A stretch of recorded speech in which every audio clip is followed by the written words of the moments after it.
সর্বপ্রথম জব্বর বলি খেলা এই লালদিঘির মাঠটায় অনুষ্ঠিত হয়েছিল।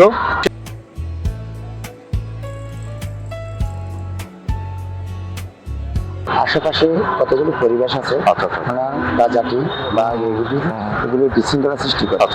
এগুলো যদি পরিবর্তন আনে, সব আসল প্রতিবন্ধক ওই পরিবেশটা পরিবর্তন করতে হবে। শত শত বছরের ইতিহাস ও ঐতিহ্য চট্টগ্রামের লালদিঘির পার্ক ঐতিহ্য বহন করে চলেছে। শত বছরের ঐতিহ্য জব্বর বলি খেলা এই লালদিঘির মাঠে অনুষ্ঠিত হয়। সুপ্রিয় দর্শক, আমি এখন চট্টগ্রামের লালদিঘির পাড়ে অবস্থান করছি। লালদিঘির ইতিহাস ও ঐতিহ্য দেখতে আমাদের সাথে থাকুন।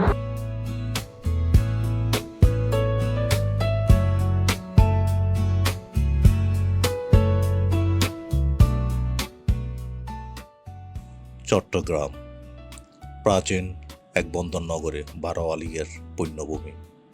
এ শহরে প্রতিটি মোড়ে মিশে আছে ইতিহাস। কিন্তু আপনি কি জানেন, এই ব্যস্ত শহরে ঠিক মাঝখানে এমন এক জায়গা আছে যা গত 200 বছর ধরে বাঙালির সংগ্রাম, রাজনীতি আর ইতিহাসের সাক্ষী হয়ে দাঁড়িয়ে আছে। আজ আমরা কথা বলছি চট্টগ্রামের ঐতিহ্যের প্রাণকেন্দ্র লালদিঘির পাড় নিয়ে। এই চট্টগ্রামের বুকে দাঁড়িয়ে আছে একটি ঐতিহাসিক স্থান, লালদিঘির পাড়। এই লালদিঘির পাড় শুধু একটি দিঘি নয়, এটি চট্টগ্রামের রাজনৈতিক, সামাজিক ও সংস্কৃতি ইতিহাসের এক নীরব সাক্ষী। লালদিঘির পাড় অবস্থিত চট্টগ্রাম শহরের কোর্ট বিল্ডিং এলাকা সংলগ্ন চট্টগ্রাম মহানগরের একেবারে প্রাণকেন্দ্রে। বর্তমানে এখানে রয়েছে খেলার মাঠ, দিঘির আশেপাশে সরকারি দপ্তর, আদালত ভবন এবং প্রতিদিন মানুষের আনাগোনা মুখর এক ঐতিহাসিক স্থান। লালদিঘির পাড় শুধু অতীতের গল্প নয়, এটি ভবিষ্যৎ প্রজন্মের জন্য এক জীবন্ত ইতিহাস।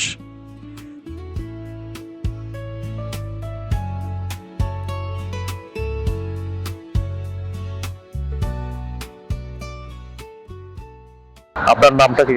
আমার নাম ফারভেজ। আচ্ছা, আপনি কোথেকে আসছেন? আমি আসছি যে আপনার আন্দরকিল্লা থেকে। আচ্ছা, আপনি কি এখানে প্রায় সময় আছেন? এখানে এক মাসের মধ্যে একবার যদি বন্ধ থাকে এরকম আসে আর কি। বাড়িতে না যায় এখানে আসি। আচ্ছা। এই লালদিঘির পাড়টা স্থানীয় যারা আছে, বাসিন্দা যারা আছে, ওনারা এখানে বিনোদনের জন্য আসে। হ্যাঁ, আর এখানে সুবিধা অসুবিধাগুলো একটু যদি বলতেন। এখানে উন্নয়ন বলতে এখানে পার্কের মধ্যে যে নির্দিষ্ট একটি সময় আছে, এই সময়ের বাইরে যাতে অন্য রূপ না থাকে। কারণ এখানে যারা মাদক আসক্ত ওরা এখানে আসে কিনে মানে বিশ্রাম নেয়। তো আর যারা অফিস আদালতের বিভিন্ন আপনার যারা চাকরিজীবী, যারা ব্যবসায়ী, হ্যাঁ, আর বিভিন্ন যারা ট্যুরে আসে, সবাই এখানে আসার পর একটা একটা আনন্দ পায়, কিন্তু ওদের কারণে ওইটা পাচ্ছে না। আচ্ছা,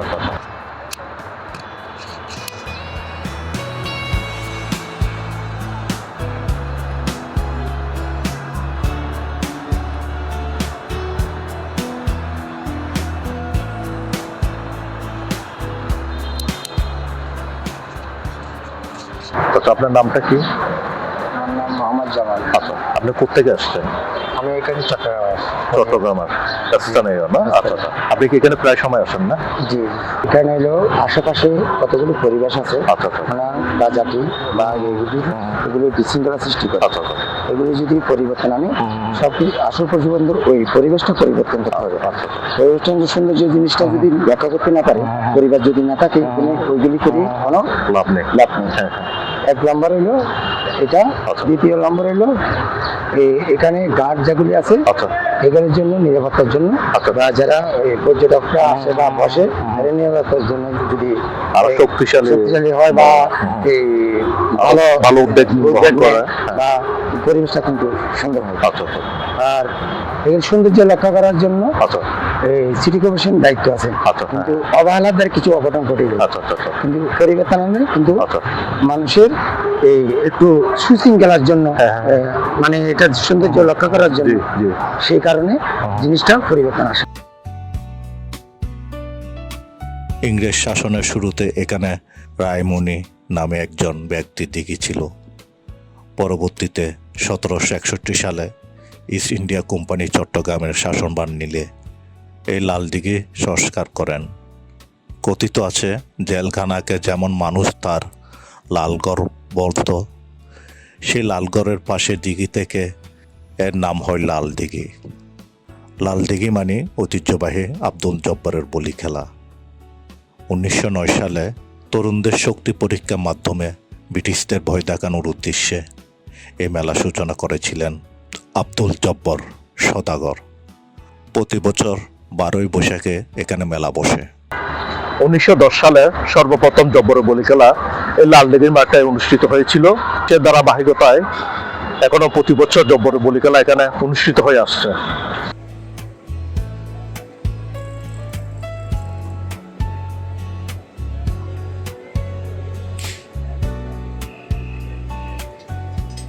দেশের বিভিন্ন প্রান্ত থেকে শত শত বলি ও কুস্তিগিরি এখানে আসেন তাদের শক্তি প্রদর্শন করতে। ব্যস্ত শহর চট্টগ্রামের ফুসফুস হয়ে টিকে আছে এই লালদিঘি আর তার ময়দান।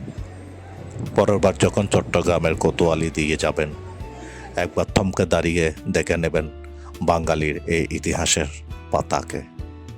ভিডিওটি ভালো লাগলে লাইক দিন এবং আপনার চট্টগ্রামের কোনো স্মৃতি থাকলে কমেন্টে জানান।